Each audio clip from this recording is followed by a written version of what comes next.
Hey, what's up, everybody? Welcome to the Sully Squad on a Monday night at 6 o'clock. We got a lot to get into. We got the Phillies making a manager change, and how about a nice 4-game winning streak? So we got a red hot baseball team in this town. So we're going to get into that. We're going to get in some NBA Finals talk, and so we're gonna start it off here. Mr. 6 for 6, my man Diego will be hopping on in about 10 minutes. Right now, I got my man Pavel with me. What's up, Pavel? What's up, Paul? Pavel, how you doing, bro? Good man, how you doing?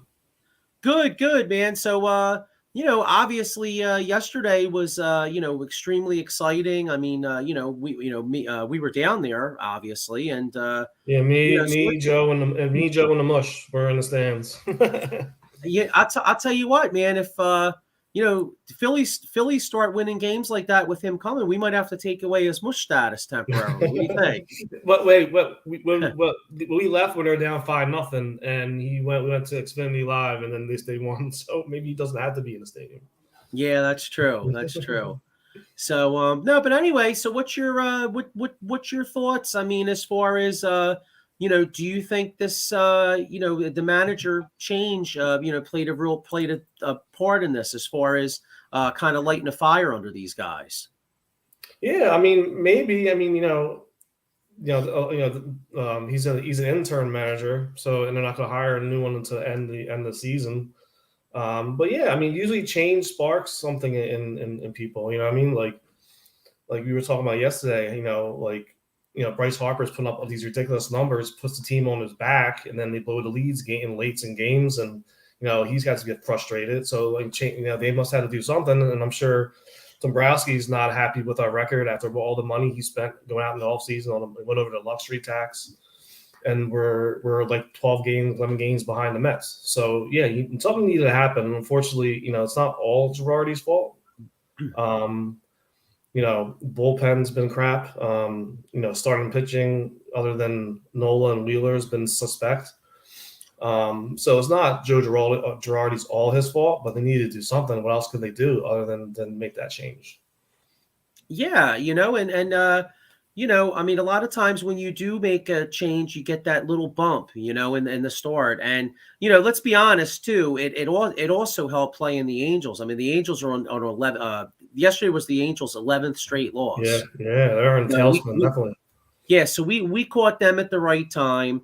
Going forward this week, I mean, Phillies have what three with Milwaukee, Starting tomorrow. and then right, and then they have 3 with Arizona, so realistically, I mean, if you look in the next 6 games, if they can pull like another 4-2 or a 5-1, they could start making some hay in this wild card race.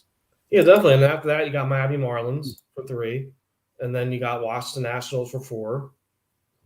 So those teams are not. Washington is really bad this year. So those games are winnable, and for us to get back in this, you got to win those games. Like you can't, shit the bed in those games where you're supposed to win, and then you play these hard teams and you don't do well, and then you get buried. So those teams you have to win. Milwaukee series is going to be tough. They're a tough team. They beat us this year already, and they're like in first or second place in the Midwest. So that's going to be a tough series and it's out there. So if we can steal 1 or 2 games from there and then take care of business against the lesser teams, we're heading in the right direction.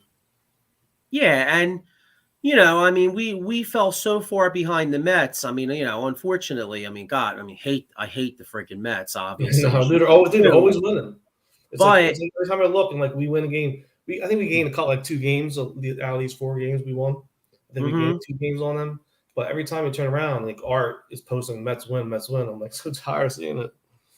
right, but the bottom line is though, I think what you need to do is you need to start off, number one goal, go for the obviously put your sights on the wild card right now. That's the number one goal, okay? But it is only early June. So if you start making hay in the wild card, maybe the Mets do come back to come back to you a little bit. You know what I mean? Like if this Phillies team could get to within, I want to say maybe maybe 5 games by the trade deadline or something like that. Then you're talking that's doable. You could still go for the division if you're like 4 or 5 out, going into August and September.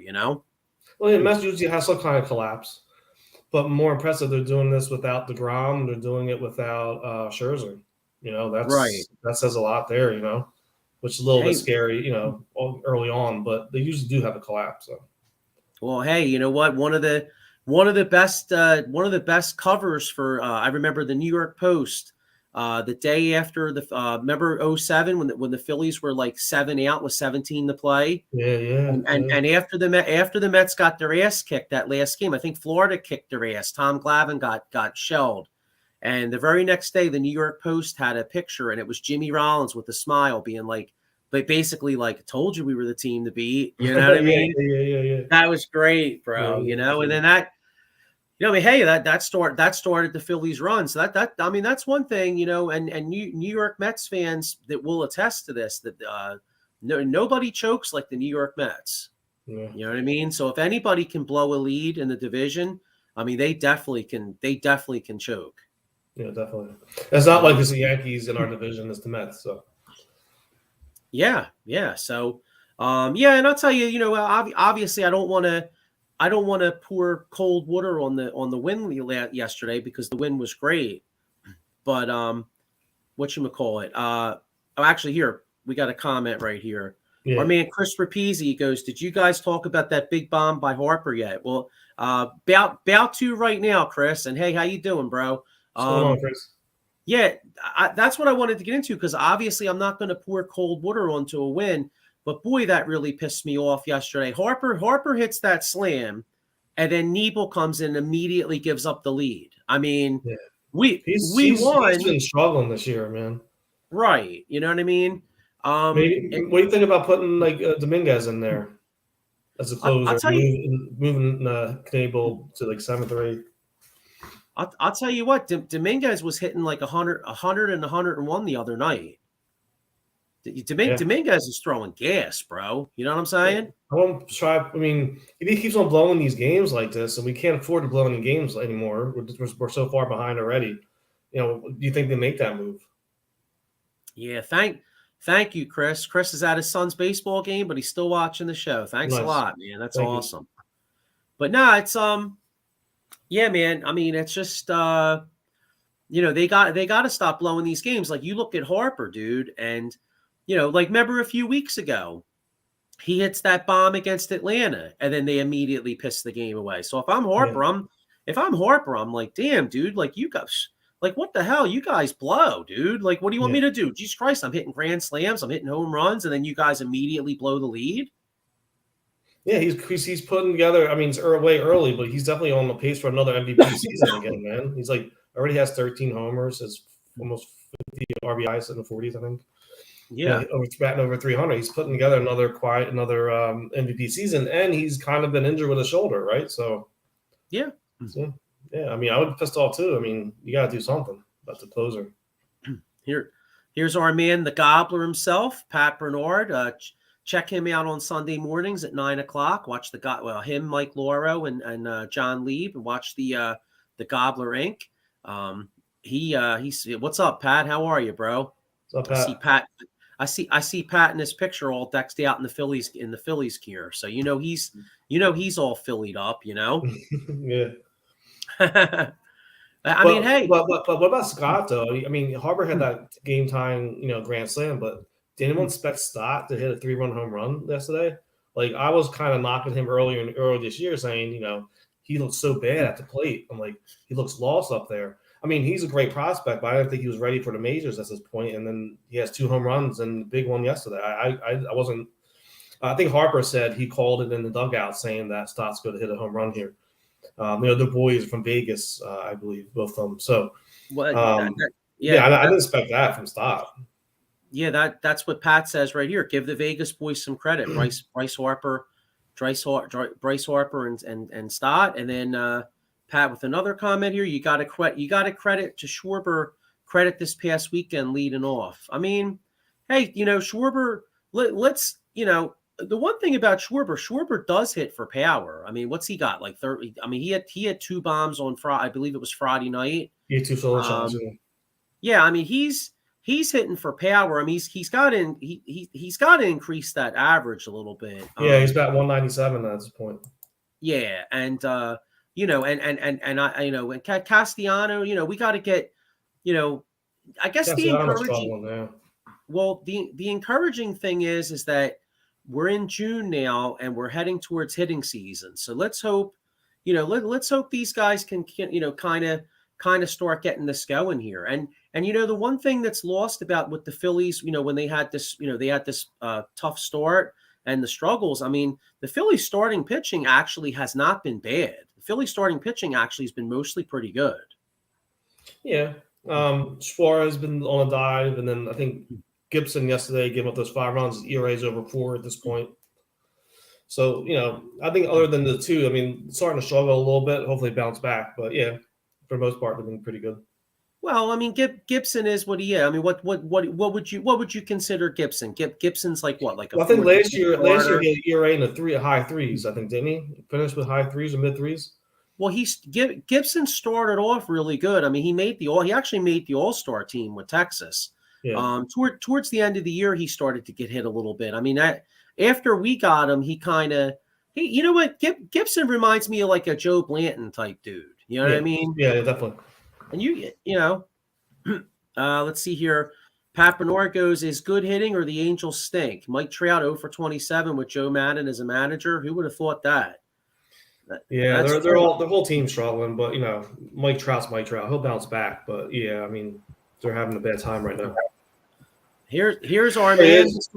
Here's DA. What's up, bro? What's going on? Man? How you doing, man? How you doing? Not much. Good. Nothing. We were just bullshitting about the Phillies here.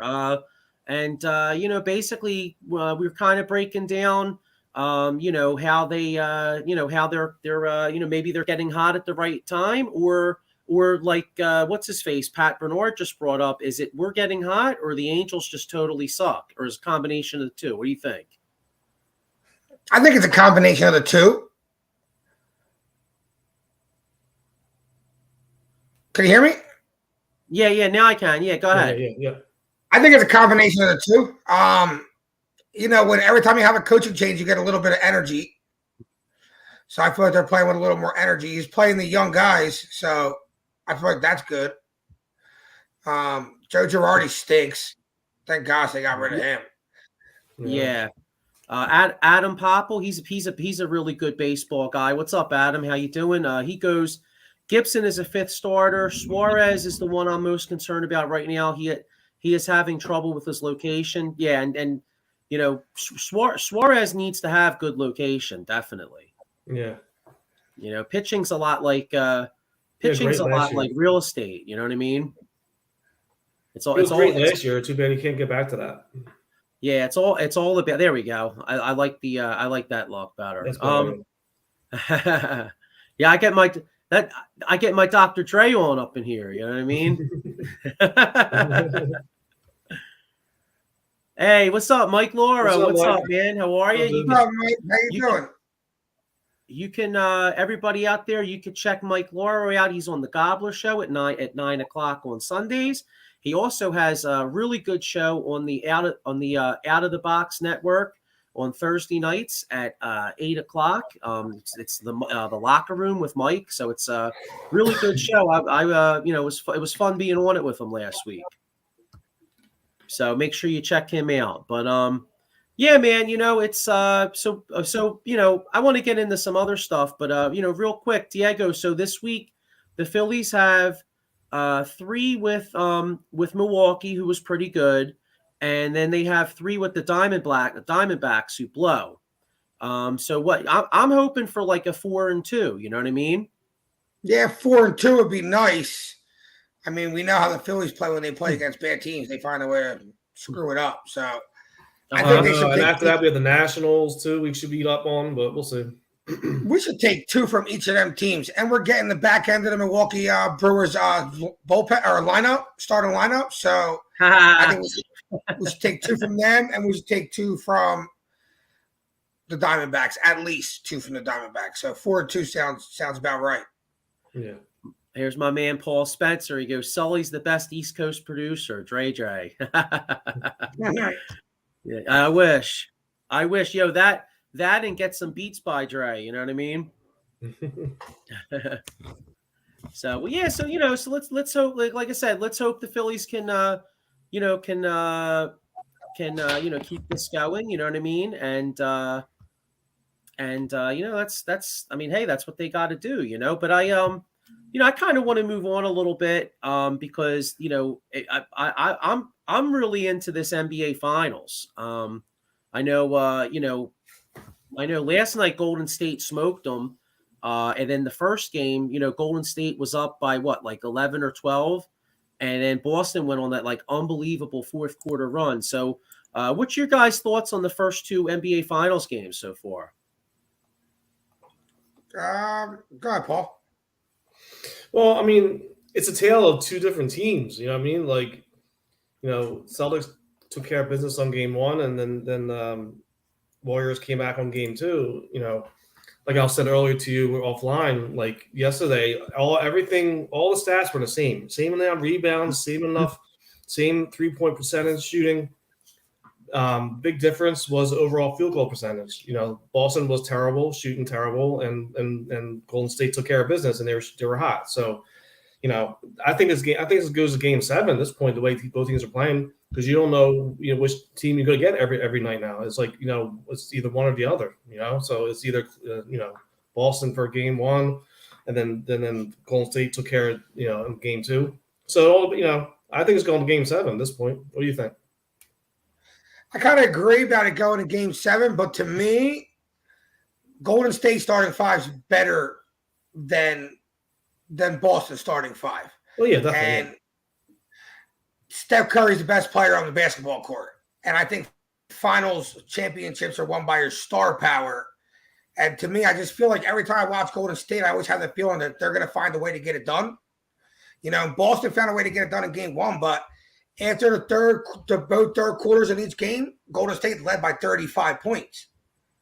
So Boston needed this miraculous fourth quarter to really steal a game in Golden State. But to win championships, you got to win games like that. You got to go find a way to steal a game in Golden State. So we'll see how this goes back to Boston. But in my opinion, I think Golden State wins it in 7 at home. Yeah. Yeah. What do you think, Joe? Yeah, I think so. I'll tell you, I feel like I'm such a flip flopper on this because I came into this series thinking that Golden State was going to win in like a 6 or 7, and then I started watching it and Boston's defense. Boston has great defense. They're rebounding, and I'm like, man, I feel like I'm thinking Boston in like 6, but Diego, you made a great point. That basically, Golden State, other than that fourth quarter in game 1, Golden State's carried 7 of the 8 quarters. You know what I mean? Yes, so, 6 out of the 8. What's this? It's like 6 out of they carried like 6 out of 8 quarters because Boston won that fourth quarter yesterday, but it was already so out of hand that they weren't even trying to or playing all backups here. You know what I mean? So yeah. So I think I'm going to say Golden State in 7. I think I'm kind of on the same page as you. And Paul Spencer has right here. He says seems like a home court situation. They both hold serve at home. Well, Golden State's got to find a way to win one in Boston. So otherwise Boston takes them out. And Pat Bernard goes Celtics in 6. So I hope you're wrong. I hope you're wrong too, man. No way. I hope he's wrong because, if Boston wins the championship, man, I'm going to be sick, dude. Well, I'm going to be sick, and I'm also going to be sick if the Rangers get it there too. I'll be upset too with that one too. Do you guys think? Al Horford, Derek White? Do you guys think Al Horford, Derek White, and Marcus Smart shoot 15 of 21 from 3 again? Probably not. Oh no. To me, that was the difference in game one, and they pretty much hit them all one quarter. So, yeah. Okay, well, listen. If anybody wants to put a few shekels on this series, look at this guy right here, the ultimate mush. So John Lieb says Golden State wins all the games left. Anybody out there, everything this guy says is the opposite. So if that's the case, that means Boston's going to win in 5. Yeah, right. John Lee. Well, I got a funny story for you. So in game one, Lieb came over and watched like the end of the third quarter. He sits down. He immediately goes, "Oh, Golden State's got this. They got this game." Boston went on like a 17-0 run. of course, that's Lieb. That's what happens. If he speaks, it goes the opposite way. The ultimate mush. Yeah, let's see. Oh, here we go. I guess Paul's answering your question about Derek White and these guys. He said, no way, they combined for 6 points last night. Yeah. So, and Paco's not the mush. Okay. Well, Al Horford, every time I watch Al Horford play, Al Horford is like the Nick Foles of the Boston Celtics. Like, ain't it amazing? Like, Al Horford goes elsewhere, comes here, totally steals money, totally sucks, goes to Oklahoma City, basically don't even play, kind of gets paid to chill, and then he goes back to Boston. And what did he hit, like 6 or 7 threes on the game one?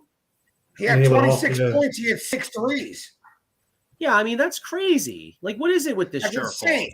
And yesterday he couldn't even find a way to get a 3 off. Yesterday he couldn't even find a way to get a 3 off, and he had 2 points. Yeah, that's crazy. So, Al Horford's he's day to day he switches who he is. You know what I mean? Like, no consistency at all.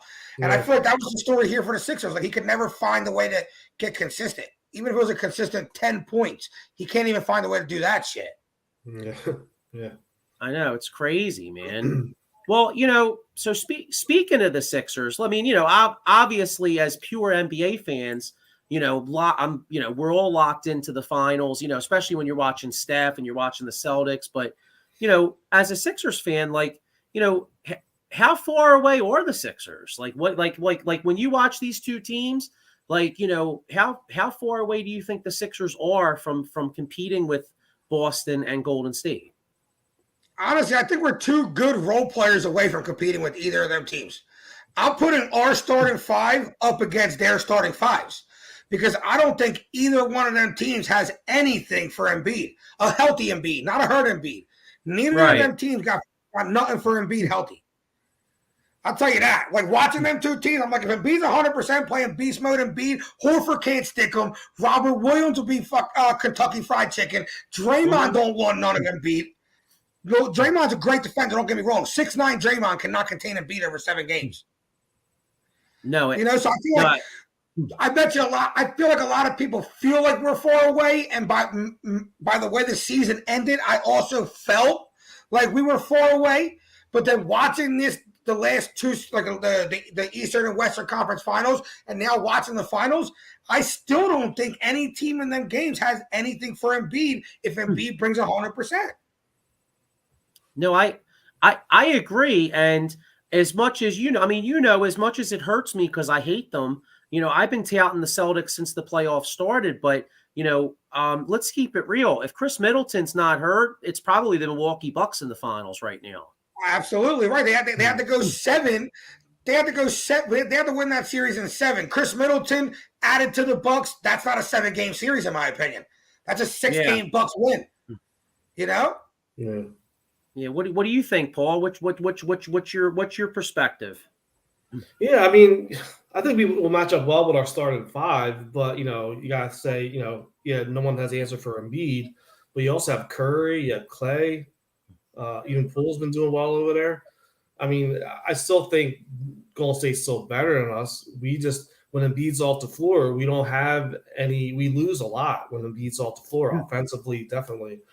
So we need a couple more players, and we need a little bit of a bench. If we can do something like that in the offseason. I think we're right there. I think we can compete with them, but I don't know if we can overtake them over Golden State. That's what I'm saying. I think. My bad, Paul. My bad. No, I'm sorry. No, I'm saying, yeah. I mean, I agree with you. We're a couple players away, but it's just when Embiid's off the floor, we need to find a capable backup for at least 10, 15 minutes when Embiid's on the bench, because it's just like everything goes downhill when he's not there. Well, to your point, first off, the Gobbler asked if the Celtics are playing this good, how far are the Sixers away from Boston? And I agree with you, Diego, as far as I think a healthy Embiid, they ain't got nobody that can fuck with Embiid. And then Paul Spencer here with a really good point. He says, get two solid bench players and we can compete. Other teams are deeper. I agree with that. I definitely agree with that. Adam Popper. I don't think it's watching the playoffs since after the Sixers have been out. I just feel like we're just two solid players away, because if we're watching these finals, Golden State ain't going more than 7 and Boston ain't going more than 7. Boston throws Pritchard at you like sometimes, and if he's playing all right, they'll play him. Like last night, he got some minutes, but in reality, Pritchard's a hit or miss guy. He ain't that nice, and he's the 8th guy out their bench. You know what I'm saying? He's the 8th guy out their bench. So, in my opinion, like I said, if we're sticking with Niang being like our 9th guy, maybe Thibault being our 8th guy, if we add a 6th and a 7th legit guy, I think we're legit contenders for the championship with our starting 5 and 2 legit role players. Well, I think that I agree with Paul. Without injury like Middleton, Bucks repeat. They need another guy to take Adam Popple. They need another guy to take the scoring load off Embiid, an athletic wing. That's exactly what we need. We need an athletic wing. That's what we got Harden for, though. We gotta be banking that Harden's coming back this season at least like 80-85% of James Harden, the James Harden that can get you 40 when he needs it. You know what I'm saying? Because if we're going to pay him, and that should be the expectation. Now, I get we want to add another 25-point scorer, but that's what I thought we got with James Harden. So now we got to look for somebody else to score 20, 25 points. Yeah. Well, did you guys see that Quinn Snyder is out in Utah, and on 97.5 they were Tyrone Johnson was saying like, man, wouldn't it be nice if like Donovan Mitchell like talked his way into Philly, That'd be great. That would be the move right there. Yeah. Well, yeah, if you could do that, but then you're probably going to have even a weaker bench, no? Yeah, who would you have to give up for him? Everybody. I'm on. It's a pipe dream. I mean, you probably would have to give up Maxey too. Like I was just saying, I just love to have him. That's all. But Mike Laura with an interesting point. What would you think about bringing like a Thad Young back as like kind of like a rotational guy? Well, he could play a small 5. When Embiid goes to the bench, Thad Young can play a small 5, get you boards and get you 8-9 points. Yeah, Adam Popple right here. Unfortunately, Harden is more of a facilitator. He will get you 20. I mean, yeah, I agree with that. I mean, he's like more of a 20, 25 point guy, but he gets. I don't agree. I don't agree with that. He's 32 years old. Yeah, James, we watched. You watched Steph Curry last night? Same age, bad ankles, whatever. Steph Curry was digging up anybody in front of him. He took Al Horford in a couple of plays. Didn't even let Al Horford get to the basket. So James Harden, he's 32. He puts the work in. He should be able to get back to what a 32-year-old should be able to play at in the NBA. I mean, that is true. He's putting the work in, and hopefully he's 100% recovered from his hamstring injury ever he had. So, hopefully, he's better next year.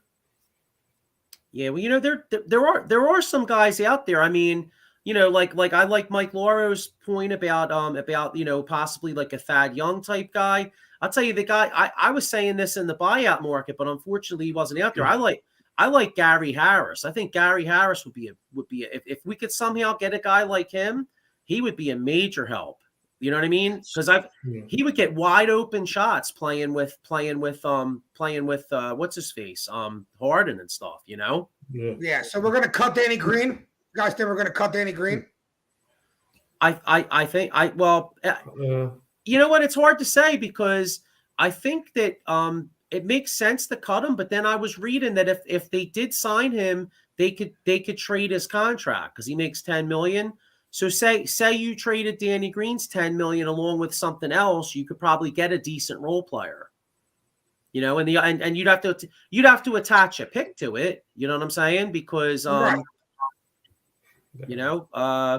Adam Papa with the point here. He says Curry is in shape. Harden doesn't keep himself in shape. Well, see, we'll have to see about that though, because this could be BS. And one thing about Philadelphia is we know we can't get fooled with guys with summertime workout videos, because that we've been fooled for years. Right. But supposedly Harden's out there working his balls off. He's supposedly working really hard. Yeah. So let's hope. Paul Spencer here, he says the Hornets are talking to D'Antoni, I guess D'Antoni over Quinn. Both I don't know what's that? Both of them are trash. No, I think he means Quinn Snyder. I think they're both trash. Yeah, coaches. I think Quinn Snyder's a trash coach, and I think Mark D'Antoni's a trash coach. Really? I think Quinn Snyder's a good coach. He did it. You don't think he did a good job in Utah? No. I mean, I don't think he did a bad job. I don't think he did a great job. He had a squad, dude. He had a squad, was projected to have the most wins in the West 2 years in a row, and he didn't get to the championship. Yeah, that's true. Well, he didn't. Gobert. He had Mitchell. If everybody's going to sit here and dog Rivers for having 2 second-round exits in a row, I'm not giving Quinn Snyder no praise. Yeah, that's true. I mean, I think he's a good coach, but I do hear what you're saying. Mike Laura, all right, ready? Let's think about that team though. Donovan Mitchell, Rudy Gobert, who was Bogdanovich, O'Neal, the dude Ingles. He had a squad. Yeah. He had a squad. Put that around Embiid and give that to Doc. You know what I'm saying? Yeah, that's true. Yeah, because they were deep as hell. Utah had didn't they have why am I drawing a blank? They have Jordan Clarkson too, an automatic bucket off the bench. Yeah, what about the guard? What about the left-handed guard? Why am I drawing a blank on him? Yeah, Ingles. Yeah, no, not him. I'm talking about the left hand, the guy that used to play on Memphis. God, where the hell's my brain? Memphis. Mike Conley. Don't they have Mike Conley? Oh, they got Mike Conley too. Oh my God! Imagine if Mike Conley came off the bench for us as a point guard. Yeah, I was gonna say, yeah, there we go. Yeah, Paul Spencer. There we go. Conley. Yeah, exactly. So I mean, yeah, man. I don't know. We just need something. I've been reading different things about. Supposedly Oklahoma City has a guy that's like a decent swingman that maybe if we do some sort of like a 3-way trade, I think his name's like Heinrich or something like that or whatever. He plays defense and he can hit a shot because, to Paul Spencer's point, I mean, Thibault, he can't throw a rock in the ocean. I agree with Paul. I don't think. Yeah, me too. I was gonna say, would you include Thibault in the trade for this year and move on? Yes, the trade. Yes, yeah, I would too. Yeah, honestly, Thibault can be replaced by an average player. His defense worked it. His defense ain't even that great. His defense got nothing but exposed in the playoffs.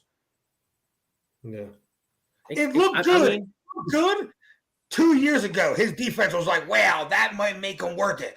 Last year proved that his defense ain't that good. You know what I'm saying? You put him up against someone who can legit get buckets on him, and he can't stick shit. He plays behind every player. That's his style. I catch up to you with my speed, and I deflect passes when you go up for your shot. And I throw the lane pretty good. But he's not like this lockdown guy that's like, oh, Luka, I'm stopping Luka like Kawhi Leonard. Kawhi Leonard's lockdown defense, that's worth every dollar. He don't got to score a point, but he's stopping the other guy. They won the championship because Kawhi Leonard, after game 2, was like, all right, I'm done playing games. I get Giannis every play. Yeah. And that was the end of that series. Next 4 went to Toronto. No, you're right. You're exactly right. That's what happened because I remember that series. I mean, Milwaukee won the first 2. And what's amazing, too, how things in sports, like one particular moment can change the course of history. Like I remember game 3 of that series. I think it went to overtime, and Milwaukee was like one bucket away from being up 3-0. Instead, Toronto beats them, and then they win the next three. You know what I'm saying? The next three, right? Yeah. I mean, it's crazy, you know. That's what's so great about sports, though. Like one moment can change all of history. I mean, look at, we've talked about it many times. Look at the quadruple bounce game.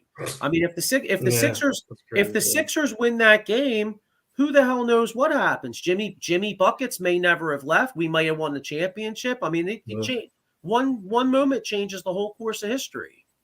Yeah. You know? Yeah, so could one move. You know what I mean? Sixers make one or two moves that can change the course of our history. Just make the right moves. Yeah, well, I mean, the Sixers been making the wrong moves for 36 years since I've been watching them. You know, so can we trade the pick the Nets deferred? Yeah, you know what? It's complicated because I believe it's called the Stephian rule that they can't technically trade the pick, but on draft night they can take a player that another team wants, and then it's like real complicated. I was reading about it. I didn't totally understand it, but I think they can trade the pick because they would just have to take the player for the other team. That's all. I got you. You know, but I mean, like you guys were saying, man, I know the Sixers want to quote unquote, as Brett Brown would say, star hunt, right? But I really do think this summer is about the bench. It's about depth. I mean, maybe you could get an Andre Drummond back if he wanted to come back here. Personally, I wouldn't mind trying to develop that kid Basie. How do you say his name? Basley or Basley or whatever? I wouldn't mind trying to develop him. It's Bassey. Yeah, Bassey. Yeah, I don't know. I feel like I see something in him. Like he's got a lot of athleticism, and one thing the Sixers need, whatever they got to do, they got to get tough guys and they got to get athletes on this team. Oh yeah, definitely. Well, I mean, we drafted him for a reason. So he definitely needs more minutes. Like Doc Rivers has to play the young guys next year. You know what I mean? If he would have played, now don't get me wrong, I don't think this makes or breaks or gets us into the next round or anything. But if you would have just developed Paul Reed a little bit more, gave him a little bit more minutes, you know what I'm saying? Like, why go get DeAndre Jordan and Paul Millsap to begin with? Right. You know what I mean? Like, just give Paul Reed them minutes for the rest of the year, give Bassey them minutes for the rest of the year, and let them develop with playing. You know what I'm saying? Yeah, because so if he's not going to. What? I'm sorry. It's weird. You had like a little delay. Sorry about that. Go ahead. What were you going to say? Because I lost my train of thought. What were you going to say? No, I was just going to say if you had played Paul Reed, then maybe he wouldn't be sitting there committing like 4 fouls in like 2 minutes. You know what I'm saying? Exactly. Yes. What's your guys' thoughts on this? Paul Spencer brings up right here. Zach LaVine wants out. Thoughts on that? Yeah, it'd be great to have him. It's just what's it going to take. Picks Maxey. No, I'm not. I'm good on Zach LaVine. I mean, you don't want him? No, I don't want Zach LaVine. Zach LaVine don't make his championship team. Okay, but what if you could get Zach LaVine, and it's basically what you're giving up is you're giving up Tobias, Thibault, and like something else, and you bring Zach LaVine in here, and then you go get like another stretch 4. And then I'm 100% down for that move. But like, are they gonna like? All right. My point is that everyone's gonna want Maxey. If you're gonna get a star player, everyone's gonna want Maxey. So that's everyone's gonna want Maxey. Like I will give up Thibault, I will give up Tobias, and maybe a first rounder or a second rounder, but if they want Maxey, I think Maxey needs to stay here. I mean, I don't know if I would put Maxey in that. All right, I'm moving Maxey if I get Donovan Mitchell in return. Yeah, that's fine.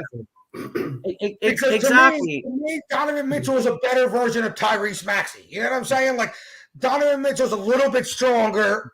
He's a little bit more athletic. You know what I'm saying? Like he has a little more upside. Now I'm not saying Tyrese Maxey can't be a beast all-star. I just think at this point with Embiid's window, Donovan Mitchell is closer to reaching his full potential than where Maxey is, which gives us the better chance of winning the championship if Mitchell reaches his full potential. And Mitchell's what, 26, 27? He's still young. He's 26. So yeah, still young. Yeah, in his prime. Yeah, I will take that. The only guy I'm moving Maxey for is that now I'm not moving for Bradley Beal because, in my opinion, Tyrese Maxey is Bradley Beal. He definitely can get there. You're right. Yeah. Diego, I'm 100% with you because obviously I'm right. I'm with you as far as I love Maxey. I mean, I love the kid. There's no way I want to give him up, but I'm in total agreement with you that the one guy I would be for Donovan Mitchell because I feel like Donovan Mitchell with Harden and Embiid, and then you add some bench pieces with the stretch four, you're winning the whole joint. You're winning the whole joint with them guys, dude. I agree because we were just talking. Maxey filled in some nights, like when Embiid didn't play, he filled in and dropped 30 points, he gave 25. To me, Donovan Mitchell does that right next to Joel Embiid night in and night out. You get what I'm saying? Like Maxey, when Embiid's off the court, he can excel. To me, Donovan Mitchell will excel the most with Embiid on the court with him, being able to play the pick and roll because Donovan Mitchell goes to the hole strong. If you try to go under that screen, Donovan Mitchell pulls a three. I would just feel a little more comfortable Donovan Mitchell taking them shots over Maxey at this point of their career. Yeah. No, I agree. I'm 100% with you. And I'll tell you one thing that scares me is if Donovan Mitchell went to the Heat.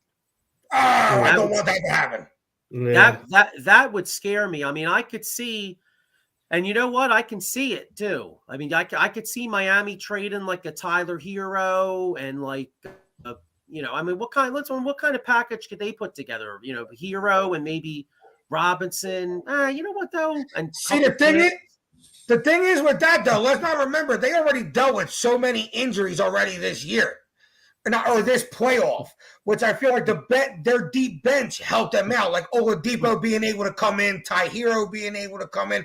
If you trade that all away for Donovan Mitchell and Lowry gets hurt again, Jimmy Butler gets a year older, you could really be depleting your team as Miami. Yeah. I don't know. I think you'd have to take that chance, though. Oh, I think they would do it 100%. I think they would do it 100%. I just feel like that's a move that can come back to bite them in the ass when Jimmy Butler and Kai can't play. Yeah. Lowry is what? Lowry's really up there in age getting there, and he's always been injured. So, I don't think that's – and Jimmy Butler's getting old. Yeah, I don't – Kyle Lowry's done. Thank gosh we didn't make that trade. Even I was one of the people like, I'd trade for Kyle Lowry. Thank God we didn't make that trade. It was like the Paul George experience we had here. Remember? We signed him with nothing. Yeah. They're like, get this guy out of here. Yeah, it was funny. I think it was like Tyrone Johnson or somebody on 97.5 was talking about Kyle Lowry, and they said they were like, "Yo, my man's sweating out honey mustard right now." I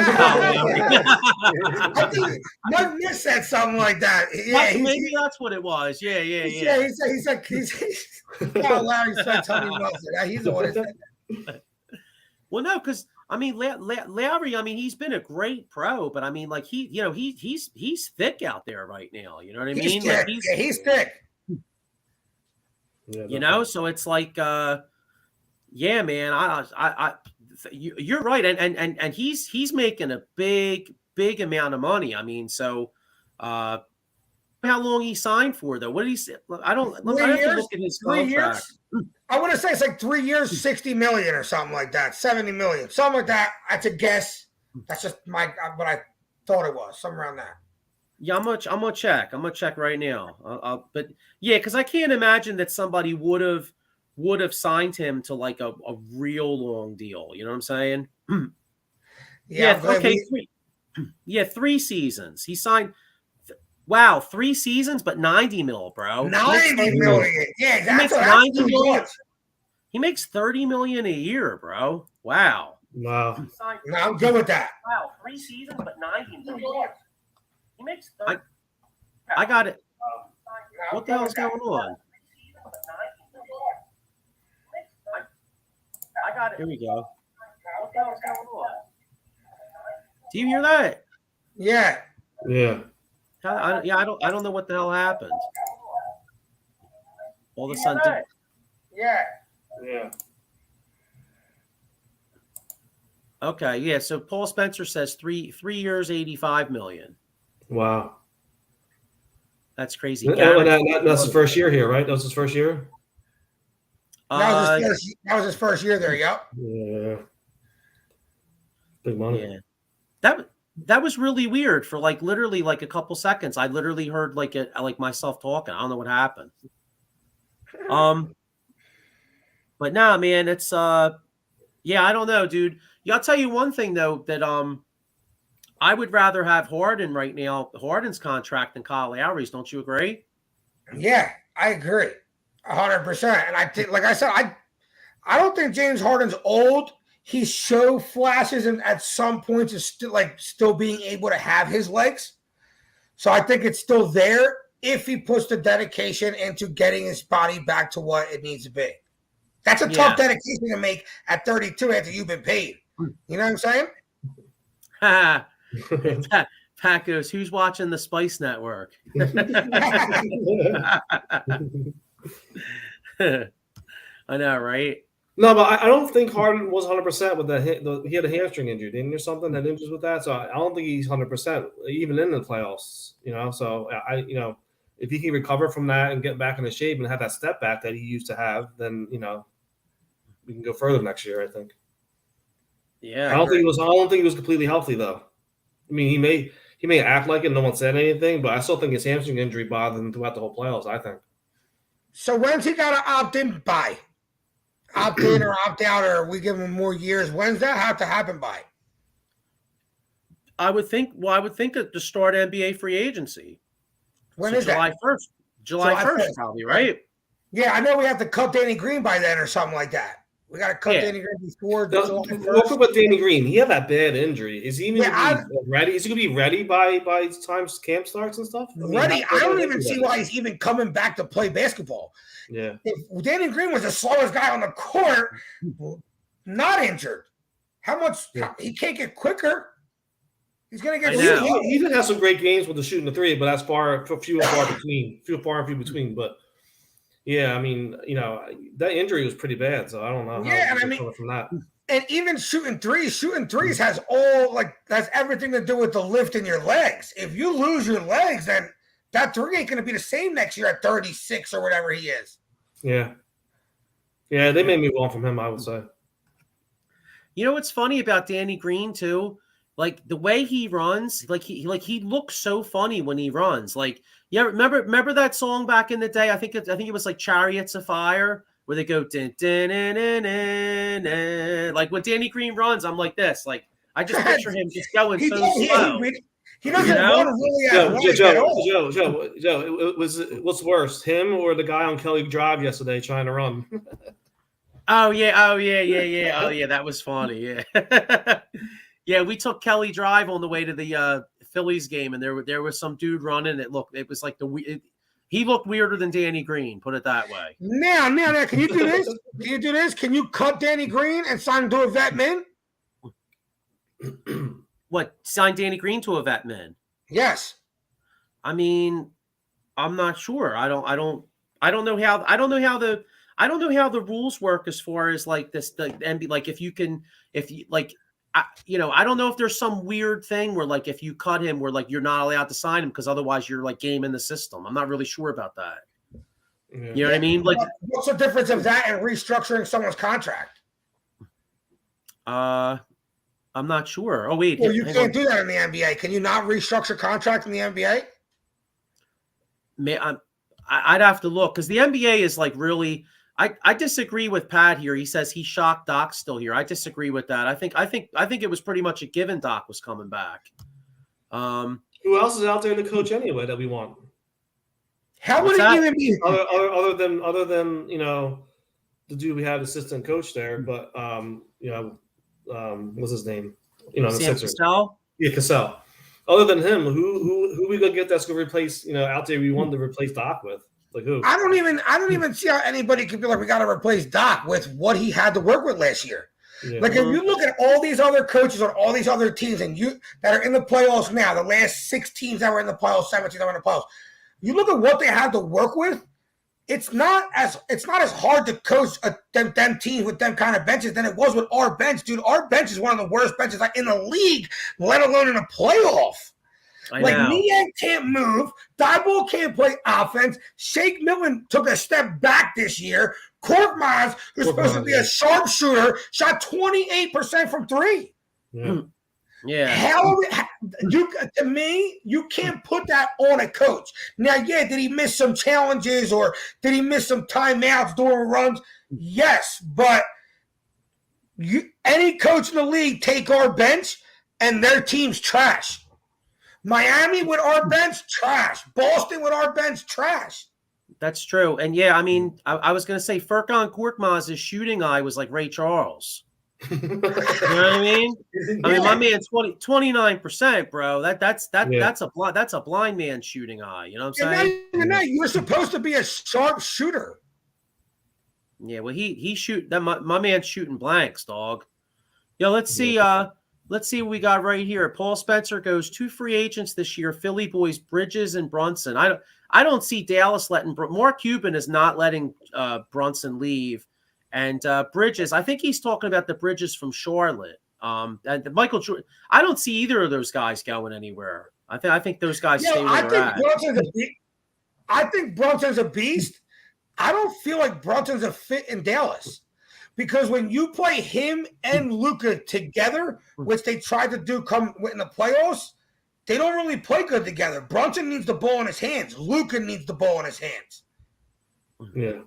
It's all about the Bridges from the Suns. Okay. Well, yeah.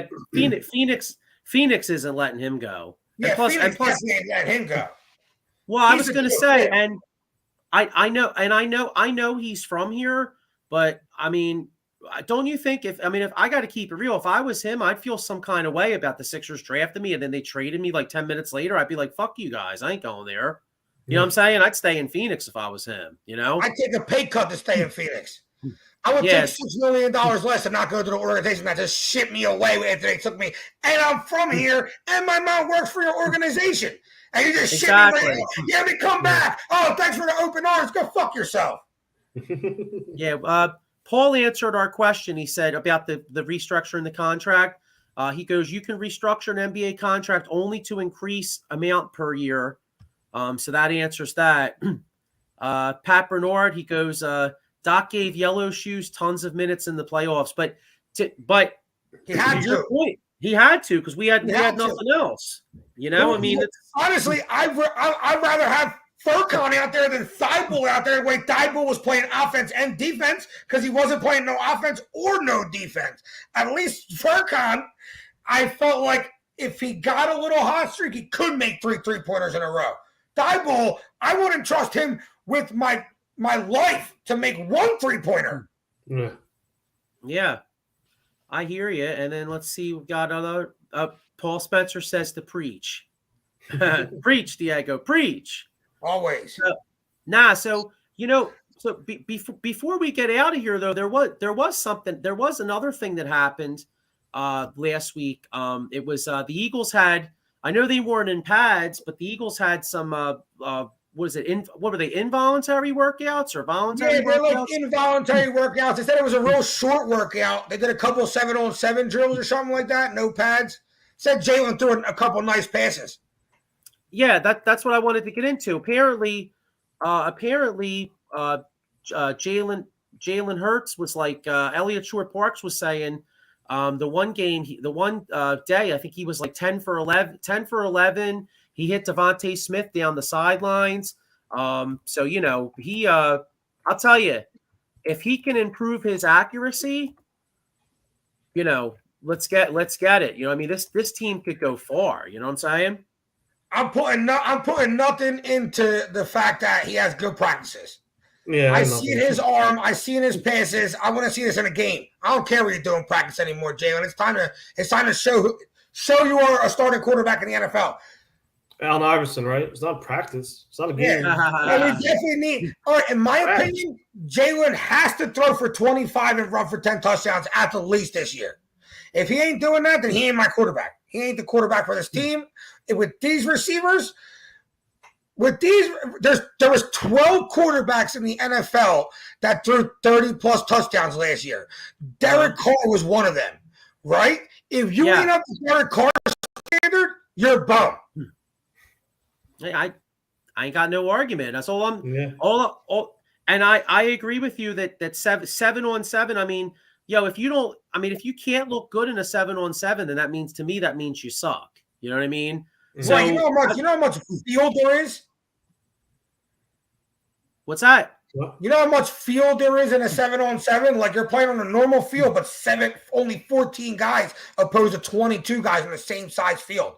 You should shred them dudes with AJ Brown and Devontae Smith. Yeah, no, I hear you. And here was some interesting news today. What do you guys think about this?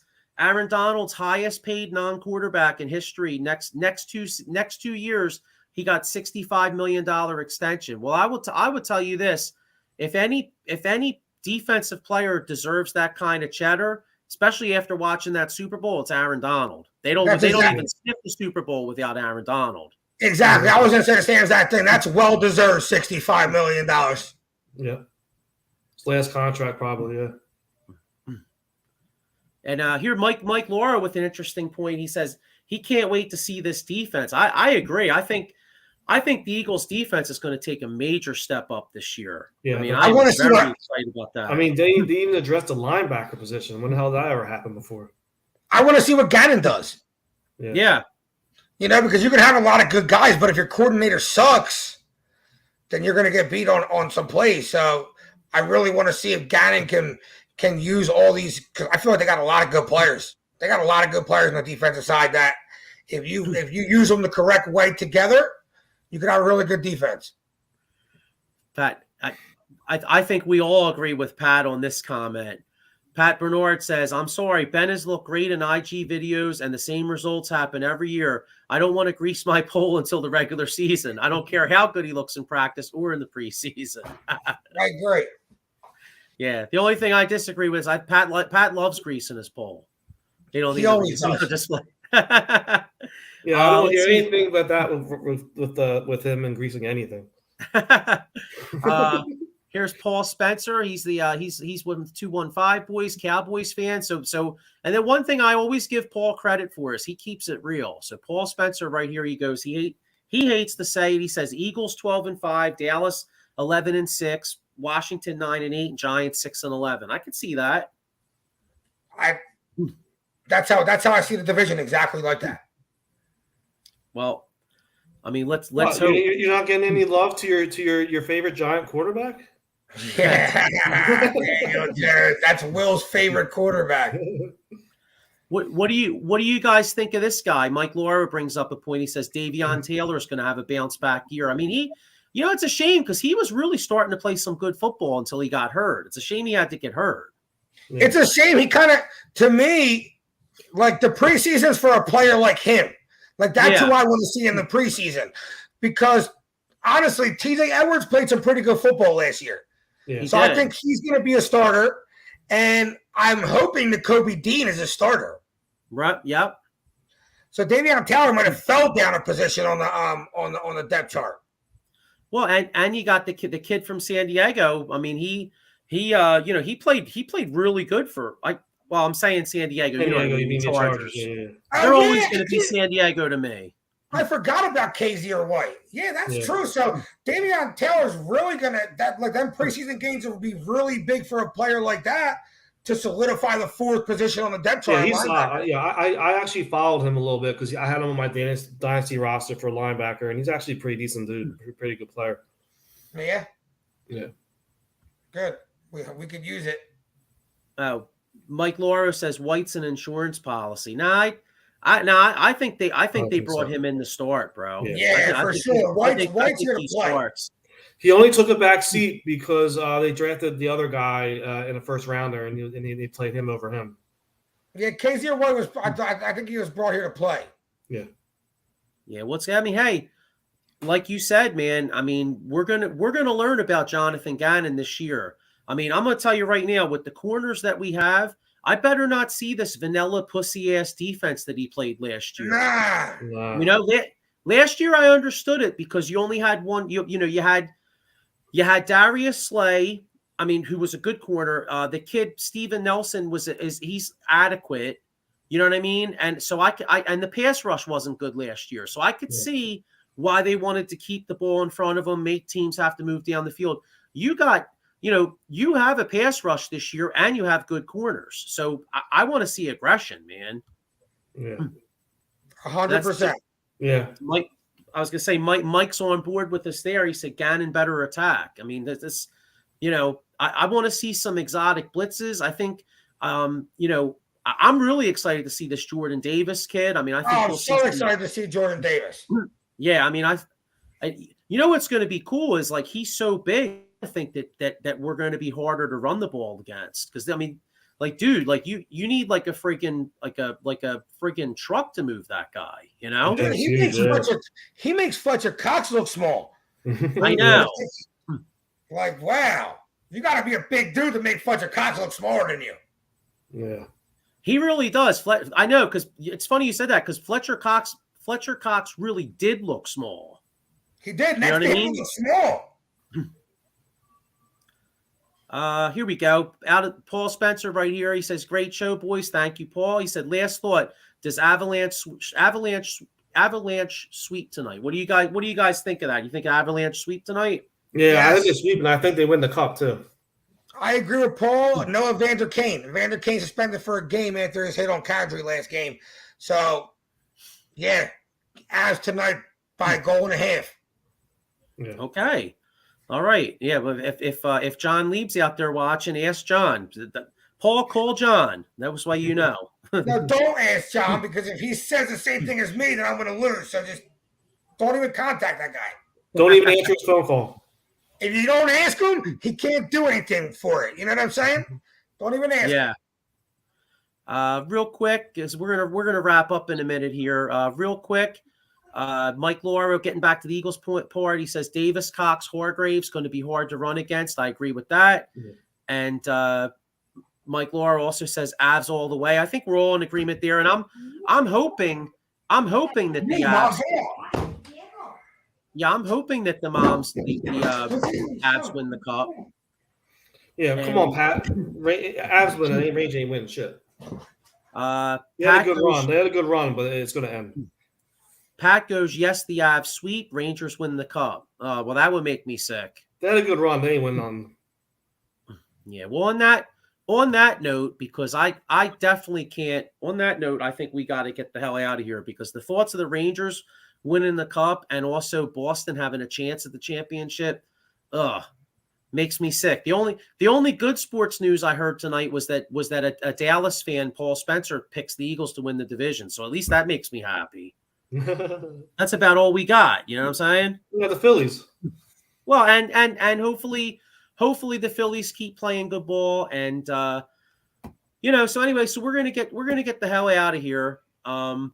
Oh, wait, hang on. One more thing. What's he saying right here? Let's see. Pat goes, breakfast said, all right, breakfast. Pat says, Paul, you're on for breakfast. He said the Rangers win the cup. All right, definitely. I got it. Yeah, and a real breakfast too, Pat. Not like not like a bacon biscuit or some shit. You know what I mean? You guys gotta get a good you guys gotta get a good breakfast. You know what I mean? No BS, you know. Here we go. Paul Spencer just saying the truth. That's why I respect my man Paul, man. He is an honest dude. So, all right, well listen, let's get ready to get out of here. Make sure you check all the shows out on Devereaux Sports. We got the Union show tomorrow night at 9:00. For all you Union fans out there, check out Gus and Austin for some Union breakdown. Check out my man Paul Spencer on his 215 Boys on the Out of the Box Network. He does a Dallas Cowboys show, so make sure you check him out. My man Mike Lauro on Thursday nights with the Locker Room. He's also on the Out of the Box Sports Network. So make sure you check him out. I think Pat has a video game show now on Thursday nights. They do old school video games. That's interesting as hell. I actually had the privilege of being on that a couple weeks ago, and I got to talk about Mike Tyson's Punch Out. So that brought that John back. You know what I mean? God, man, you know what, dude? There's so many shows now. I can't. If I'm forgetting somebody's show, I apologize. But just make sure you check out Devereaux Sports. Make sure you check out Out of the Box Sports. And, we're all kind of in the same family. So make sure you check out all the shows. And we will be back next week. So have a good one, everybody. Peace. See you. Peace.